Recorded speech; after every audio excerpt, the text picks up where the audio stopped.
ئەواجێ دێڵم مەیدایە بە عومری 21 ساڵە لە بێخوڕیشە دەرهاتم وەکو لالە و گوڵی ژاڵە لەسەر تابوتەکەم توخوا بڕێژەشتی وەک زمڕوت بگاتە لای خوا ئاهو هەناسە و گریەت و ناڵە بەدەنجی بەرز و ناڵەی دڵتوێن بەم جۆرە بۆم بگری کوڕم ڕۆ ڕۆڵەکەم ڕۆیە شەهیدە و کفنەکەی ئاڵە ئەوا من خۆم بەجێم هێشتی بەڵام مەیدایە گیانتخوا فیراقی من لە دڵ دەرکە خەفەت زۆر ناخۆش و تاڵە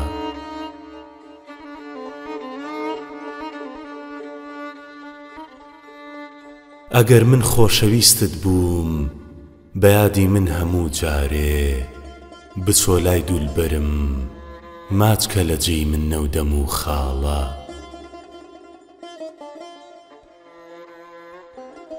ئەگەر چی جەور و قەهری ئەو بووە قاتڵ بە کوشتی دام بەڵام زینهار دەخیلت بم دڵی مەشکێنە منداڵە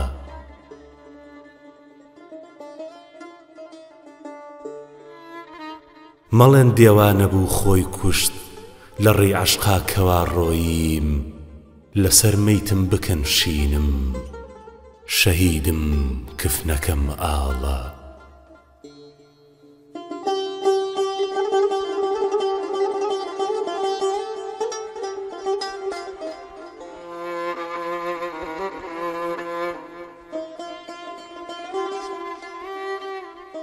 بەنەوعی عاشقی ڕوتم خەریکم ڕوو لە سەحراکەم وەکو دەروێش و دێوانە بەجارێ تەرکی دنیاکەم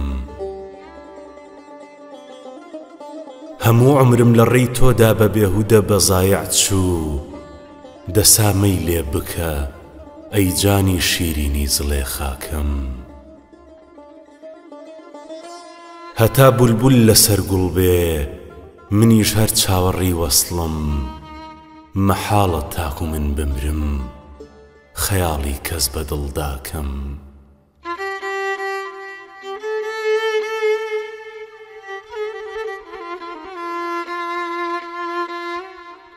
لەسەر لێوە خەریکە دەربچێ ڕۆحی ڕەوانم وە دەسا زوو بمگەرێ تاکو نەمردوم پێتی ئێداکەم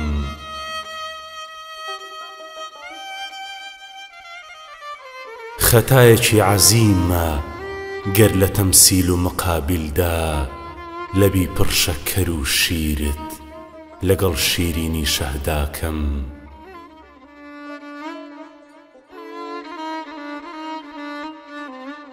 خودا خانم بسووتێنێ زمانیشم دەمووی لێبێ ئەگەر تەشبیه ڕوخسارت بەڕووی شیرین و لەیلاکەم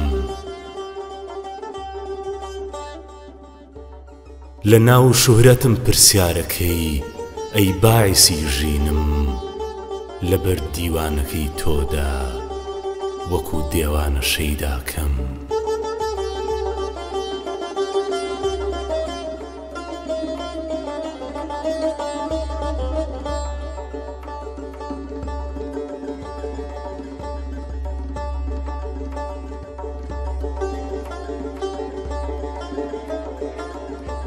مدەتێکە دوور لە تۆم مشتاقی دیدارم وەرە ئەی حەکیمی زامی سەختی قەلبی بیمارم وەرە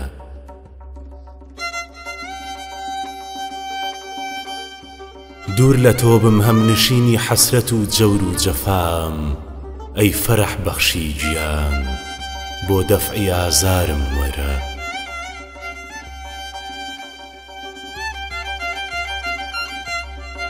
بەستەی زنجیری موت و بەندی دامی زوڵفتم عاشق و دڵپڕ لە خوێنی چاوی خومارم وەرە لەدلەتە جەرگم بە هیجری قەهرت بێمەیلی بەسە جار بەجارێ ڕوو لە من کە یاری دڵدارم وەرە هەر لە ئێوارەوە تا وەختی تڵوعی شەمسە بێ، هەر خەریکی شین و ناڵە و زار و هاوارم وەرە. بمگەرێ بەندی فیراقم وا لە زیندانی خەمە، بێ قەباحەت و ئاسیری چەرخی دەوارم وەرە. شێت و سەرگەردان و ڕسوام هەر وەکو دێوانە بۆت، تۆش تۆیی خوا تاک و ماوم، چارەکە چارم وەرە.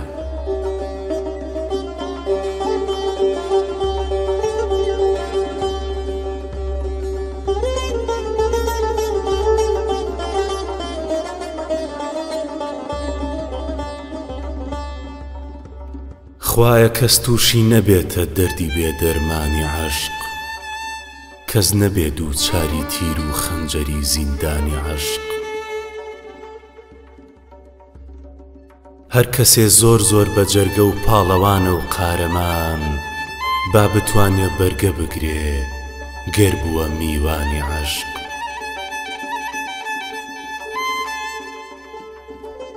عەشقە پەروانە دەکاتە زەڕێک خاچی سیا، ناوی مەشهورە کە مەجنون بۆتە سەرگەردانی عەشق. زاڵمێکی وایە عەشق فەرهادی کردە کۆکەن، حوکمی دا بە قەتڵی مەنسوور حاکم و سوڵتانی عەشق.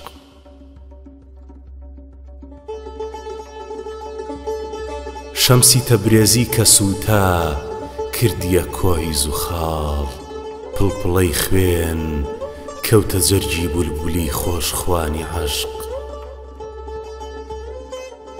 چەند جوانی جوانەمەرگ کرد چەند هەزار شاه و گەدا، دەردی بێ دەرمان و دایی بێسەر و سامانی عەشق. عالەمی خستۆتە هۆهۆی کۆڕی زیکری خۆیەوە، شێخەکەی بەرماڵ بەشان و قوتبەکەی ڕەبانی عەشق. نەک هەمووی عەشقی خوا بێ، ئەغڵەبی عەشقی ترە، بولبول و گوڵ لەیل و مەجنون غەوسەکەی گەیلانی عەشق. وازانم جەمعی عاشق گشتی هەر مەقلوبەکە، لەشکری شمشێر بەدەست و خاوەنی قەڵغانی عەشق. ئەحمەدیش پرشنگی بەرکەوت بوو بە عەبد و چاکری، نەونەمامی تازە خەڵفە تا ئەبێ قوربانی عەشق.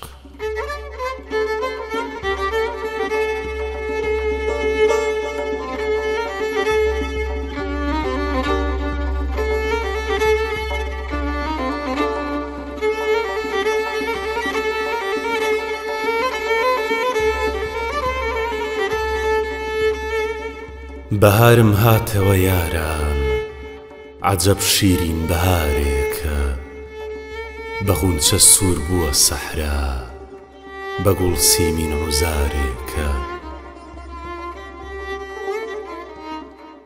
دەمێکە مات و خامۆشە لەبەر بێ بولبولی گوڵزار، ئەوا ئێستا کە خۆشخوانە لەسەر چڵ عەینی تارێکە.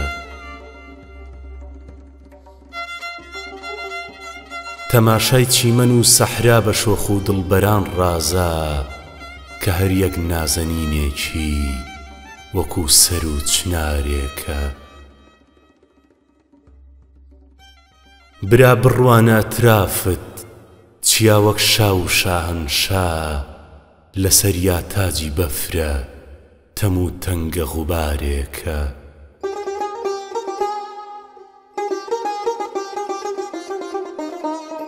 بەیانیش ڕۆژ کە پەیدا بوو لەسەر تەوقی سەری هەڵدێ، قەمەر وەک نەجمەکەی شانی شەماڵیشی نسارێکە. لە هەر لایەک تەماشاکەی هەزاران دڵ ئەبێ ئەحیا، لە بن هەر سەوزە جایەکدا میسالی حەوز و فوارێکە. شنەی بادێ نەسیمی دێ ئەڵێ ئەی ئەحمەدی دەروێش لە خەو هەڵسە تەماشاکە لە یارت گوڵعوزارێکە.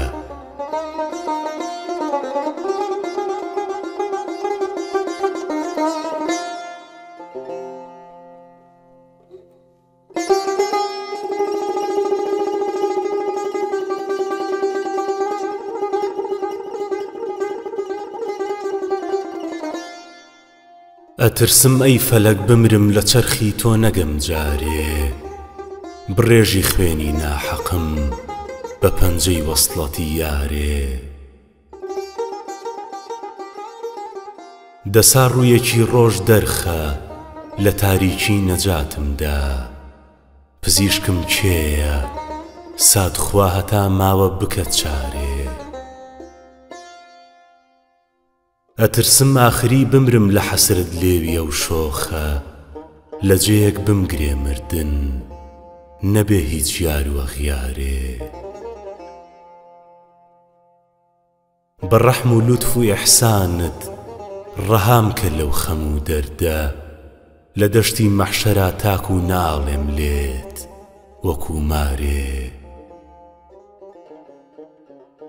بە شەرتێ ڕوویەکم تێکەی بە خەنجەر گەر سەرم ببڕن نەکەم هیچ ناڵە و ئۆفێ بەڵێن بێ نەشکەم هاوارێ.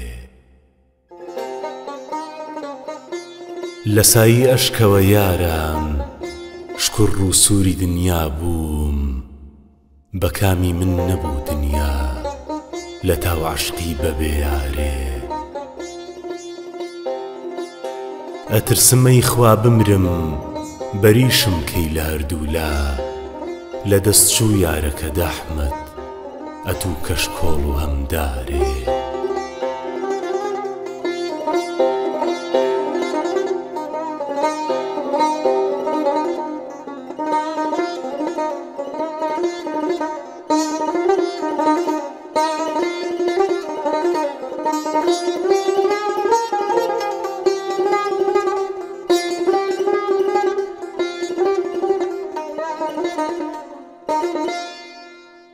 هەروەکو کوشتمت بە ناحەق نووری چاوانم مەڕۆ باعیسی ژین و مەماتم نووری چاوانم مەڕۆ. تۆ کە جێت هێشتم ئیتر من وەختی شینم هاتەوە کێ هەیە دەفعی بکا لێم نووری چاوانم مەڕۆ. من کە کوژراوم بەڵام هەر تاقە ماچێ خوێنمە سا بدەت خوا نەجات بێ نووری چاوانم مەڕۆ. شەوقی خۆرت لێم نەداتۆ ئێستا چۆن وشک بێتەوە بەفر و قوڕ لافاوی چاوم نووری چاوانم مەڕۆ.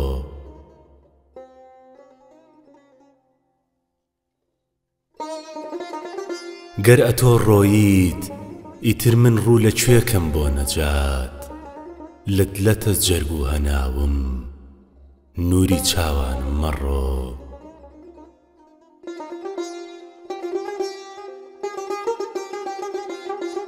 من هەتاکەی هەر لە حەسرەت شین و واوەی لایەکەم بەسیەتی هێندا خۆفم نووری چاوانم مەڕۆ.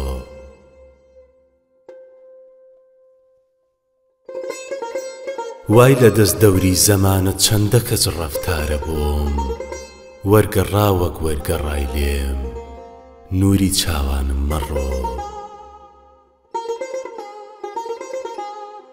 ئەم هەموو دەرد و فیراقم بۆ قومێلە و ئاوەیە یعنی یەک ماچە لە کوڵمت نووری چاوانم مەڕۆ. ئەلعەجەب بۆ ئاگرت تێبەر نەبوو ئەحمەد کەوا دڵ وەکو کوورە سووتێ نووری چاوانم مەڕۆ.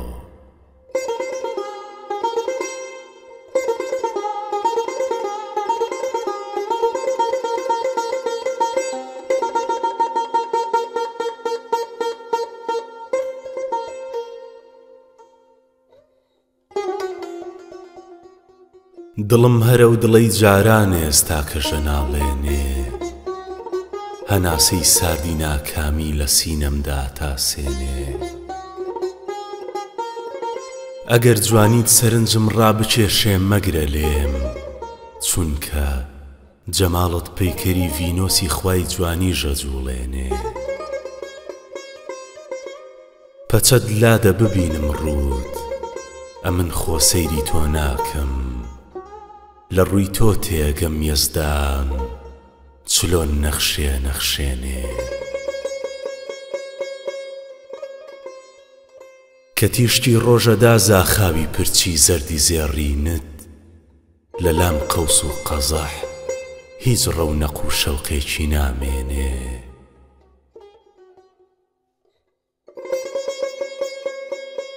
بەوەش دڵشاد و خۆشحاڵم کە یادی ناومێدی خۆم بەخوڕ ئەشکی لە چاوانە قەتی زماومە بزوێنێ تەمەن ڕوو بۆ خەزانە ڕوا کەچی گەردوونەوە تازە لە وێرانەی دڵا تۆوی گوڵی دڵداریە ڕێنێ بە چەشنێ خۆشەویستی تۆ لە سینە و کەللەمات چەسپە مەگەر جامیە جەلەوتین و تاوەی لێ هەڵێنجێنێ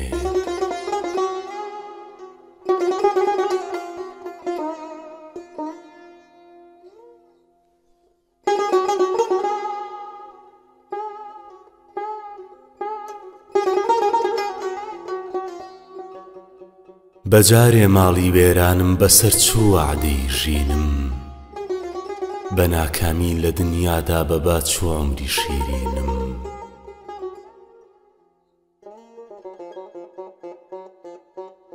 ڕەفیقان تو خوا یەک لە دەورم کۆمەڵێ بگرن بە یادی کەن زەمانی زوو ژیانی ساڵی پێشینم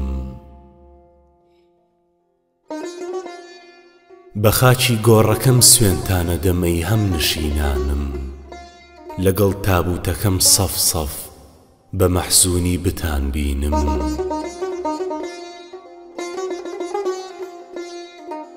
وەسیەت بێ لە سەیوانا بچن تەسلیم بە خاکم کەن بە تاوی زوڵفی لەیلا بێ بدورن کفنی ڕەنجینم لە ناو قەبرادەمم پڕکەن لە خاچی ڕێگەکەی یارم نەوەک ئاسمان بسووتێنێ هەناسەی جەرجی خوێنینم بڵێن بە واعیزەی یاران کە تەڵقینی منی دادا بە ناوی لەیلەوە تخوا بخوێنن وێرد و تەڵقینم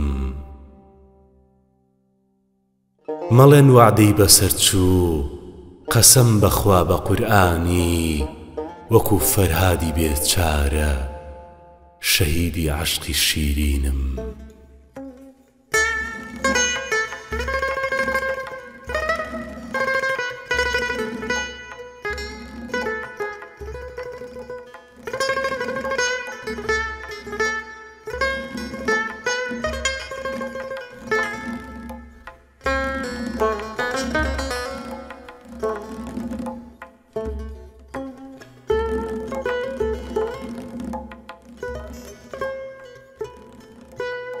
عالم مەزانێ کە شێتی ڕووی زیباتم وەرە من کە سەرگەشتە و عەوداڵی چاوی شەهلاتم وەرە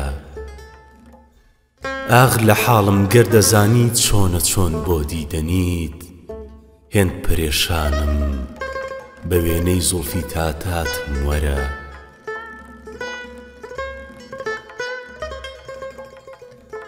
بێت و گەر بتکەم فەرامۆش لە دلەتی خەنجەر کرێم ڕۆژی قیامەت بێنسیبی جۆگەی کەوسەر کرێم گەر لە یادم چی سەعاتێک ونجنی نەشتەر کرێم تاکو مردن دڵپەشێ و شێت و شەیداتم وەرە تۆ نەبی بۆ چیمە دنیا ئەم ژیانم بۆ چییە ناوی تۆی گەر پێ نەبەم ئەم زمانم بۆ چییە بۆچی نازانی کە ئەم ناڵ و فیغانم بۆ چییە؟ چونکە مەحرومی غوڵامی و عەبدی دەرگاتم وەرە.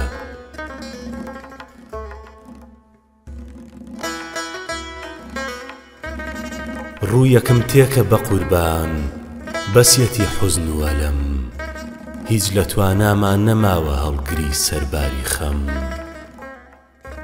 بە دوو کوڵمی سوور و ئاڵی فیتنانگیزت قەسەم، دڵ بەداخت وەک سیاهی خاڵی گۆناتم وەرە.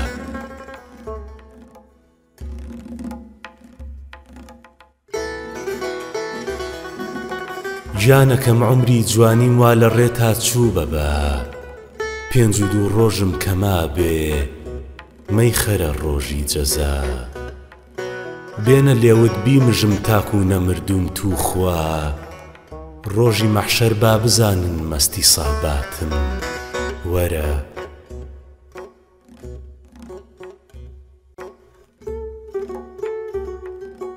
بوومە بولبول بۆ گوڵی ڕوود، پیشەمە گریان و شین، ڕۆژ و شەو ناڵی نەیشم دایما مات و حەزین.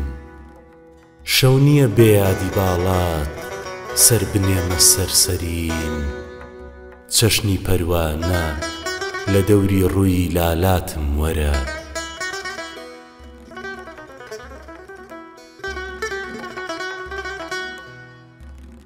وەرمەگێڕە ڕووی نازت زامەکەم مەکولێتەوە، شوشەی عمرم بە بەردی هیجر و خەم مەشکێتەوە. تیری موژگانت بهاوە و بمکوژە و ببڕێتەوە، با بزانن شەهیدی بەژن و باڵاتم وەرە.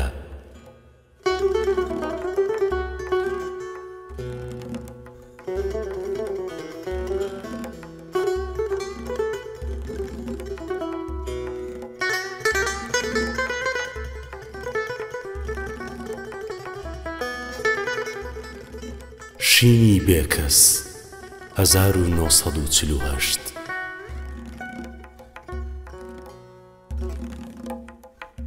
دای بەگوێ مابای شەماڵ دەنگێ بە سوێی گریانەوە، شینە شینی تۆیە بێکەس کەوتە ناو یارانەوە. سوور و لێڵ بوو چاوی کوردی قوڕ بەسەر، دڵ پڕ لە زام، ئەم برینەش بوو بە زامی سەختی سەر زامانەوە. کۆچی ناوەخت و لە ناکاو مردنی تۆ سەر بەسەر، بوو بەداخ و کەوتە جەرگی کورد و کوردستانەوە.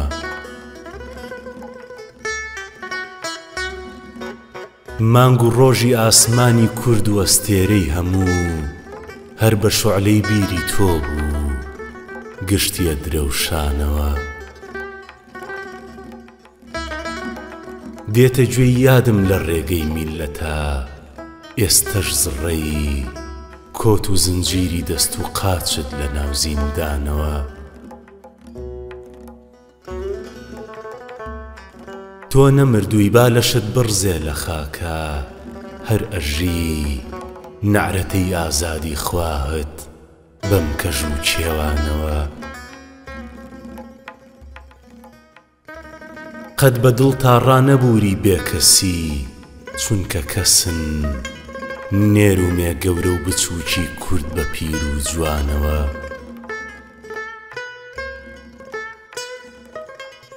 داخەکەم بێدەنگە بێتۆ کۆڕی یارانم سەفای، ئەی چ بەزمێکت دەخستە مەجلسی ڕەندانەوە.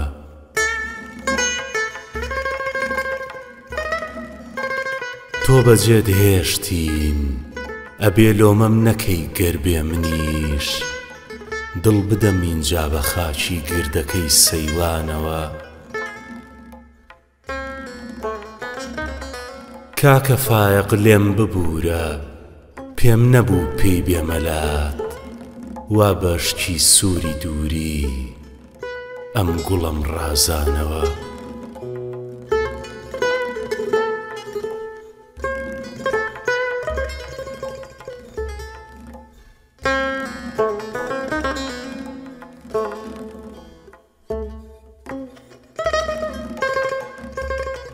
پێنج خشتەکی ئەخۆل لەسەر غەزەلێکی زێوەر. ئەگریم بە کوڵ بەزارەوە بە جەرگی داغدارەوە وەک بولبولی بەری بەیان بە باغ و جۆی بارەوە. بۆ شەونمی گوڵی ئەمەل بە لێ و کوڵمی یارەوە تکانی ئابڕووی چەمەن بە ڕووی لالەزارەوە شکانی نرخی نەستەرەن بە زوڵفی مشکەبارەوە.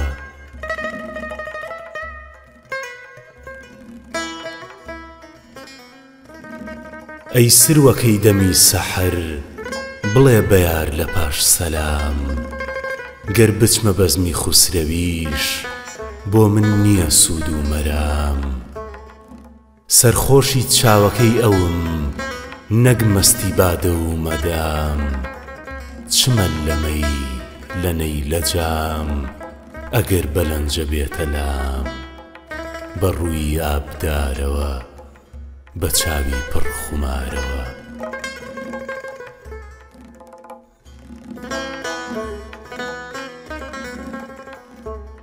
بادام بنێن لەسەر تەخت لە لالەزاری ئیرەما ساقی هەموو غیلمان و حور بادەش لە ناو جامی جەما. ئاواتی تۆ هەر باقیە لە تۆی دەروون و سینەما عارەق نییە لە عالەما کە لابەرێ لە دڵغەما جگە لە قەترە عارەقێ لە ڕوود کە دێتە خوارەوە.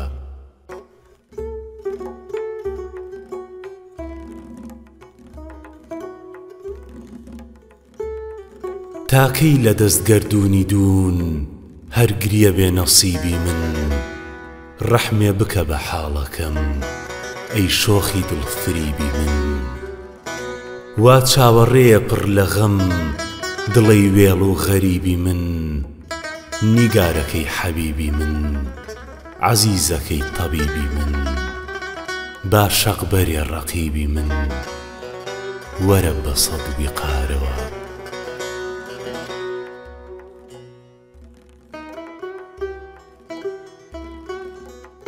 نەک هەر بە تەنیا شوورەیی بە ملکەچی و خەجەڵیەوە زەمین بە نێرگس و گوڵ و بە مێخەک و سمڵیەوە. شەو بۆ بە بۆن و شەونمی لالە بەداخی دڵیەوە فیدایی خەد و قەدی تۆ چەمەن بە فەوجێ گوڵیەوە بە بولبول و بە چڵیەوە بە قومری هوزارەوە.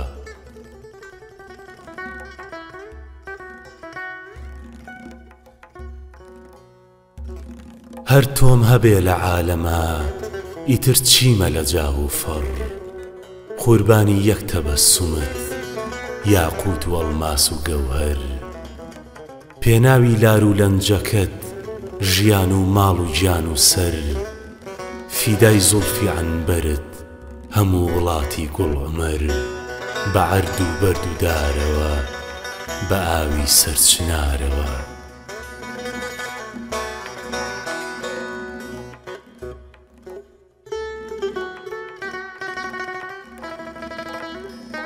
بۆ وەسفی تۆ ئەوەن دەڵێم لە عالەما کە نادری بە عیشوەتر بە غەمزەتر لە حۆری شۆخ و شەنگتری.